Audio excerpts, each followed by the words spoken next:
Hey everybody, how you doing?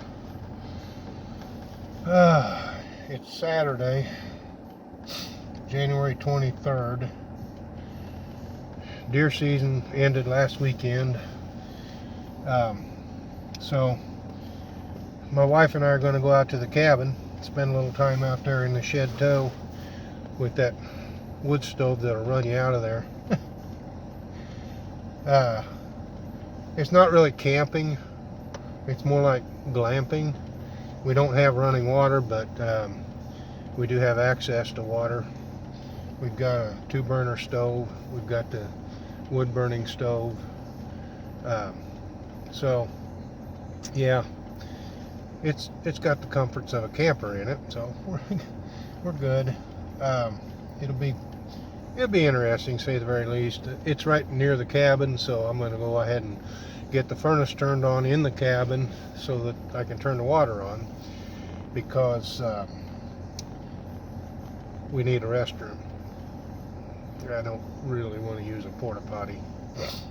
So I'm gonna head out there, get the cabin warmed up, get the shed tow warmed up, and check the ice. The ice has been a challenge all year. I left some tools out in my shack, and the ice was never thick enough to walk on, but it actually got thin enough one time that I could break it with my canoe and get out and get the tools I wanted out of the shack. But we've had a cold snap, so I'm going to check it, see how thick it is. It might actually be thick enough to walk on. If it is, and I'll head out to the shack and see if I can't drill a hole and do some fishing. So let's see what happens. Well, I'm on the road to the cabin, and I got to thinking about it. I went to the chiropractor yesterday to get an adjustment, because I have a pinched nerve in my neck, and it runs all the way down my left arm to my pinky finger and my ring finger. And I went in and talked to him, told him what the situation was. He knew exactly where the problem was. He did x-rays, and of course he can't find a slip disc on the x-rays, but he explained to me how he knew it was probably not a slip disc. And so me personally, I believe he's right. The pain is subsiding. What he did yesterday was just short of phenomenal. He did an adjustment on my neck, and I haven't been able to turn my head this far for quite some time without hearing a snap or a crackle or something. And when he adjusted my neck, I heard 3 separate pops, and oh, it felt so much better. So anyway, he told me I would be sore today. Well, I hate to disappoint you, Doc. I am not sore. Nope, the adjustments are typical, and you know, when it feels that good to be adjusted, you know you're not going to hurt the next day. It just felt so good. So anyway, thumbs up to Doug, my chiropractor. I've known who he was for quite some time. My next door neighbor's friends with him. I've actually plowed snow at his place a couple of times. I've done landscaping work at his house where he's living now. So yeah, I've known who he was for quite some time. This is the first time I ever voluntarily went to a chiropractor. The last time I went was to get my shoulder adjusted, because I took a fall, and I'm pretty sure I tore a rotator cuff. But I'm pretty sure that wouldn't show up on x-rays either. You'd have to have an MRI to find that out. Anyway, it really didn't fix the problem. It just kind of alleviated the muscle spasms. But yeah, Doug adjusted that too. Man, I'll tell you what, it felt better too. That hadn't felt that good for a long time. So anyway, yeah, if you're afraid of going to a chiropractor, don't be. They can work miracles if you just give them a chance. it's just unbelievable. Yeah, I got 3 more appointments to get this pain in my neck taken care of, but you know, he described it in its inflammation, and he told me where it was coming from. So I feel confident, because I've got a lot less pain today than I had yesterday at this time. I feel confident that he's going to alleviate and fix my problem. Whew. I wish insurance would pay for it, but hey, he's giving me a pretty good break, so I can't complain. Anyway, I'm at the cabin now. I gotta get the furnace turned on, the water turned on in the cabin, then I'm gonna head down to the shed tow and get a fire going in the fireplace, and then I'm gonna see if I can't get to the ice shack.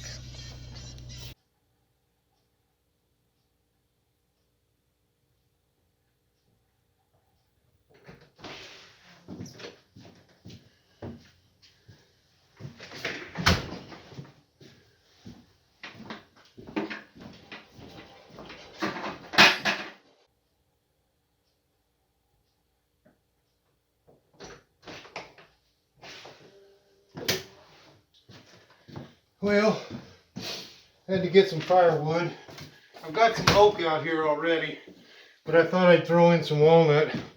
I think that'll get the fire going faster, and then the oak will keep it.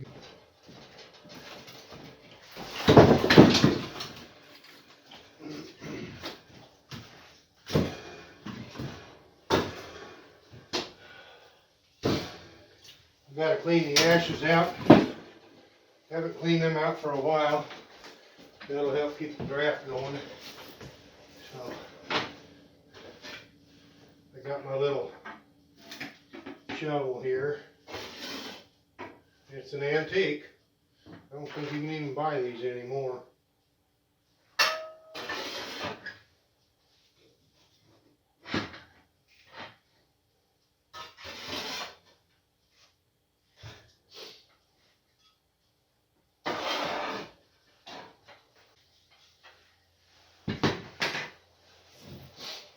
Okay, now, if I was one of the old timers, I'd take those ashes out and dump them in the ash bin to use for lye soap.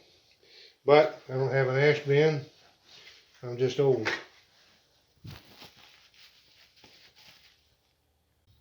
Well, it's 26 degrees in here right now, and I just got the fire started.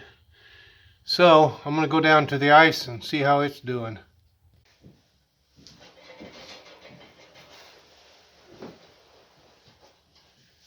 Well, I went down to the shack, and the ice is too thin. All I had to do was tap it with my foot and it broke. So there's no going on to the shack this time around. But that's okay.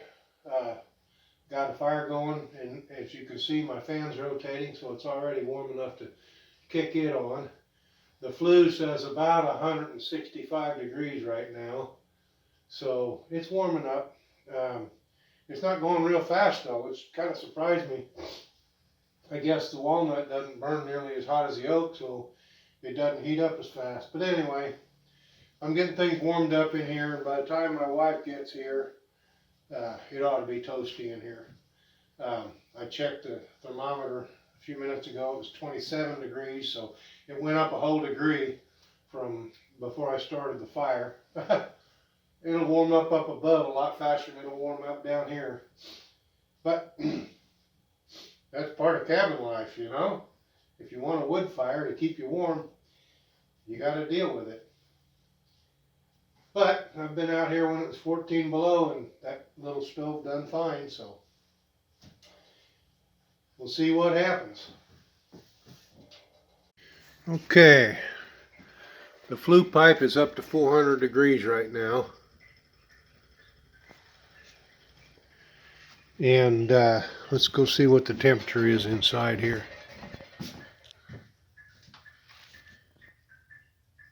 47 at 6 feet off the floor. That clock's wrong. It's 11:54. Because that clock is right.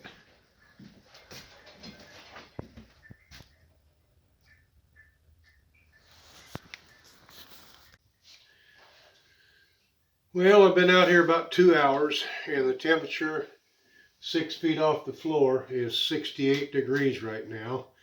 So the wood stove's doing a fantastic job. I had to move over to the kitchen area because it's too hot over by the stove. I did damper it down, and hopefully that'll slow the fire down a little bit, keep it from getting too hot in here. Right now it's comfortable. So, hey, whenever my wife shows up, we'll get some supper going and have some good times.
It's a perfect day to burn the scrap pile.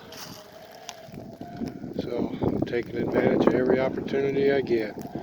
I don't want to do it in the heat of the summer because it's too easy to catch the forest on fire.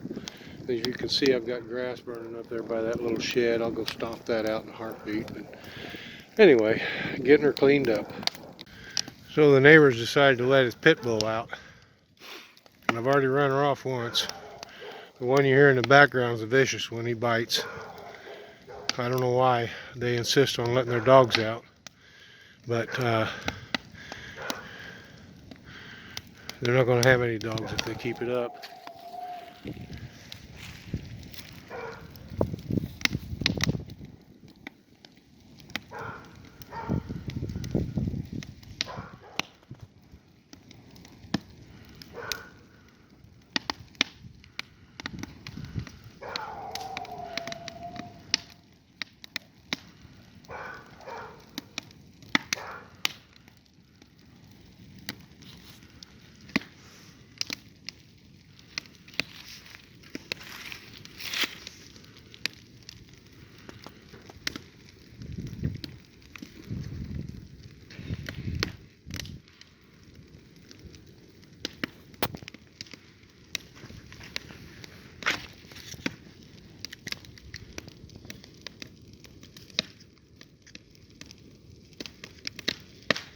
Blue regulator on my propane bottle, so I need to head over to the hardware store and get a new regulator. It's not a problem. I know how to change it. I've changed them. I used to work with propane, so in fact I installed this particular regulator, so hey, stay tuned. I'll show you how to change it.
And just that quickly, the gas regulator is changed. I don't know why this one failed. I thought it had a hole in the top of it for a vent, and the vent is actually down here. And it went in horizontally. So I don't know if moisture got inside there or what happened. But if moisture gets into that little vent hole, which you can't see, it's a little tiny vent hole that allows the regulator to fluctuate and control the pressure inside the cabin here. Anyway, if moisture gets in there and freezes, it will destroy that diaphragm inside there. But I don't see any evidence that moisture could have possibly gotten in there. So I changed the regulator. I'm good to go. So whenever the wife gets here, we can start some supper. I'm going to cook deer steaks on the wood stove. I've got a grill to go inside there.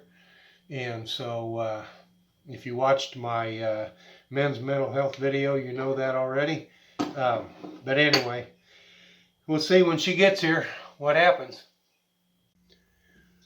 In case you're wondering what that wrench was that I used to tighten up that fitting on the gas bottle,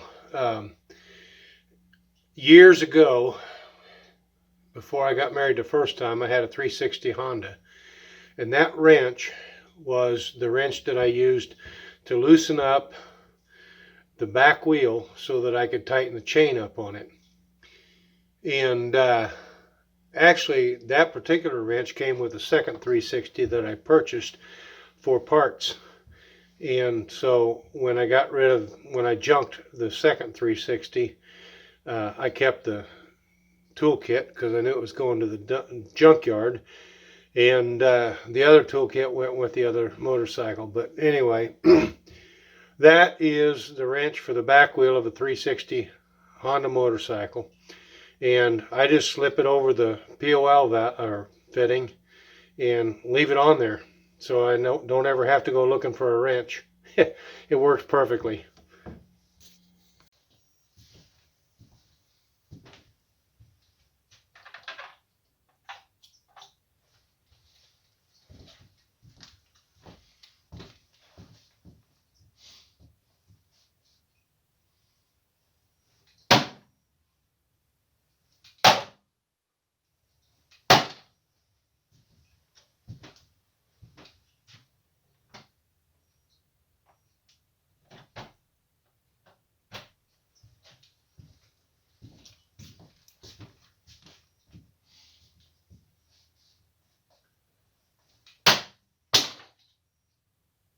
Broken tip. Oh my. 3 out of 3. That's not good. That's not good. Oh. So I got 2 broken tips. And I do have replacements.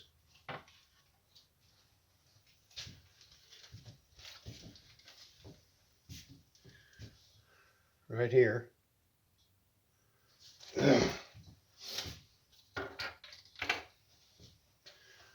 tip broke off completely. That's what it's supposed to look like. So we'll change that. And if you have a dart set, you know that that's just part of the game. You're going to end up changing tips somewhere along the way.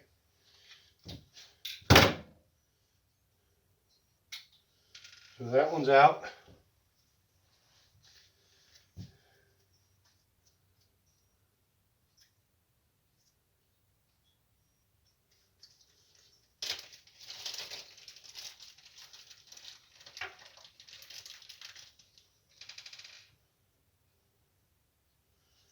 So I got 2 new tips.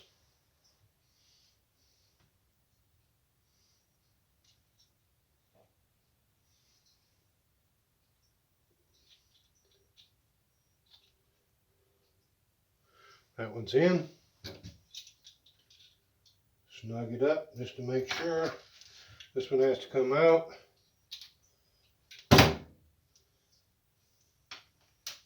Lights out.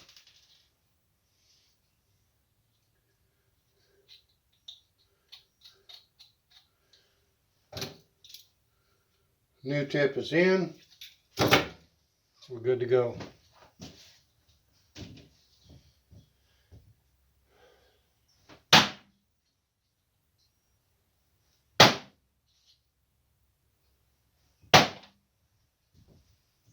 That's a little better.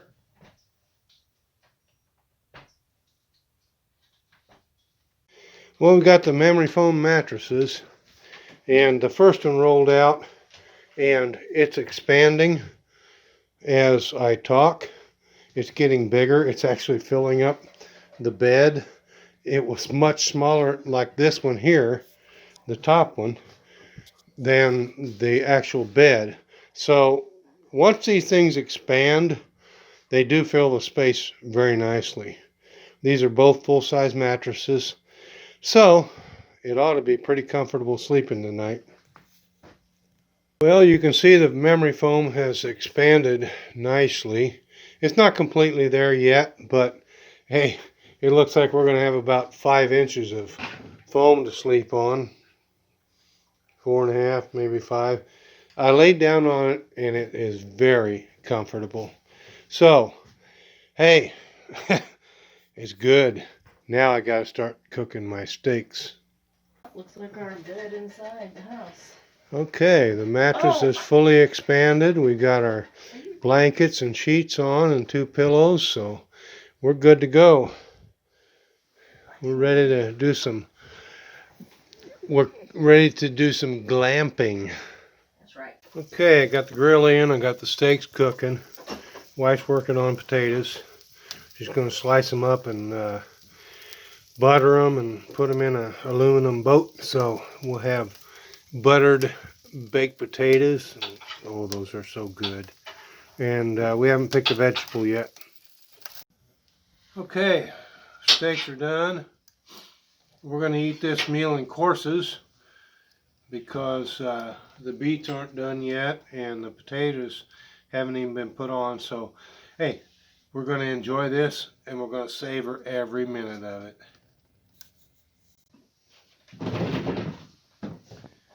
What's it aimed on? Time to eat. Where is it aimed? It's pointed here. Okay. Take the one you want. I just want the one. Why don't you we just open them and I'll take the pinker one. They're both cooked the same. Okay. Well, then maybe you should just take the whole. I guess they're both the same size too. All right.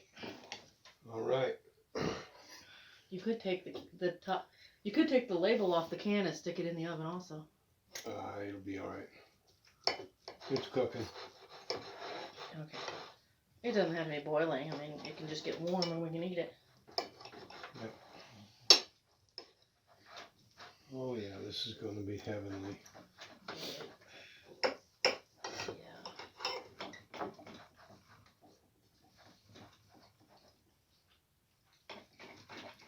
Yes, it is. Oh, good.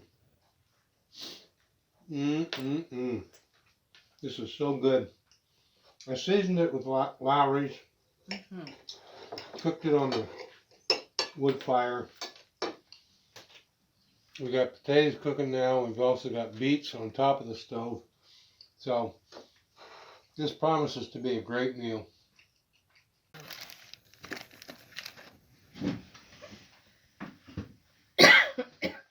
Potato boat with potatoes and onions. Already Really good.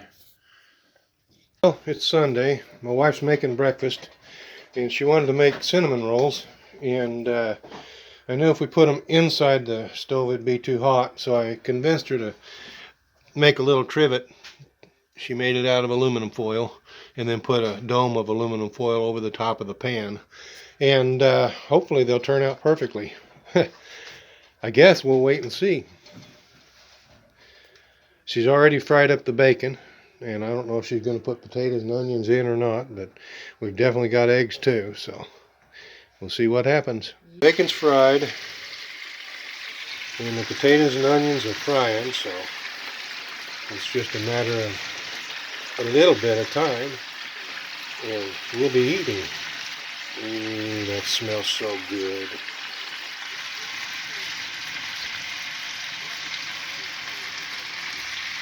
Eggs over easy, bacon, fried potatoes and onions, and the cinnamon rolls are just about done. I can smell them now.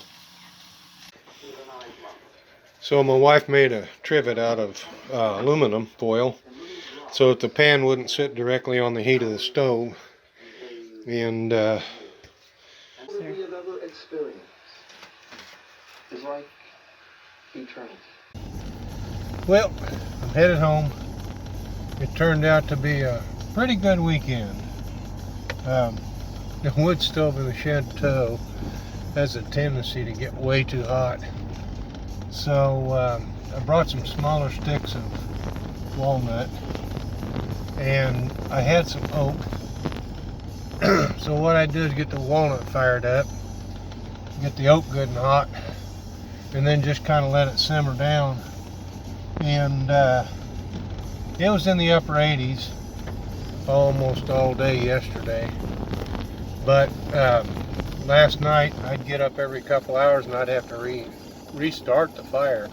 There were coals in the bottom, but you couldn't just throw a log in and expect it to take off because my logs are too long. They stand upright instead of laying flat on the coals. So I managed to get it. I kept it comfortable in there all night long. All night long. It was just unbelievable comfortable. Having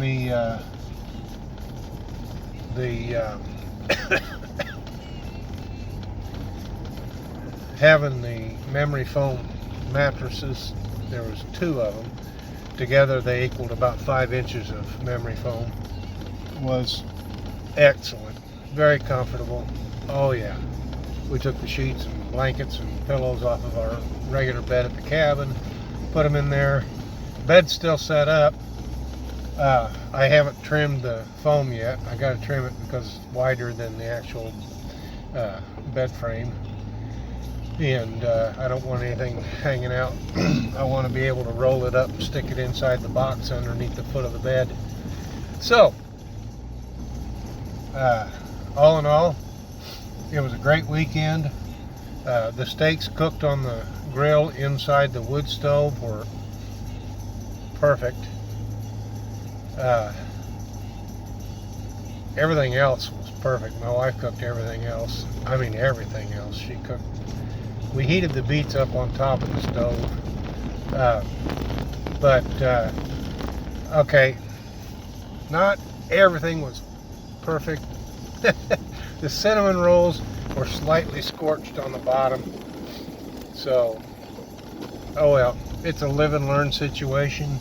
And when you're dealing with a wood stove and you don't know what exactly you're dealing with, there's a learning curve. So we're learning, and hopefully we'll get it figured out. She actually has one of those Coleman bake ovens that we can put on a gas stove, but she didn't want to do that. She wanted to try it on the wood stove. I understand that completely. She actually wanted to put it in on the grill, and I told her that would burn to the bottom of the pan if it didn't burn completely through. So I was able to convince her to put the trivet underneath of it, which she made a trivet out of crumpled up aluminum foil, and the trivet worked pretty good. I think it would have been better if the trivet had been taller, so that it would have been more like a bake oven. I wanted to put a pot over the top of it to kind of contain the heat rather than the foil that she had on it. The sides were giving off or losing too much heat. It took a long time to get those cinnamon rolls baked, and yeah, I was stoking the fire regularly. I was trying to keep it above 250 degrees, which really isn't that difficult to do if you watch it constantly. And you got to regulate the airflow, and you got to regulate this, and you got to regulate that. But hey, that's what the challengers are all about. It's a learning curve, like I said. Anyway, I hope you liked this little video. If you did, please give it a thumbs up. If you haven't already, please subscribe to my channel. Thanks for watching.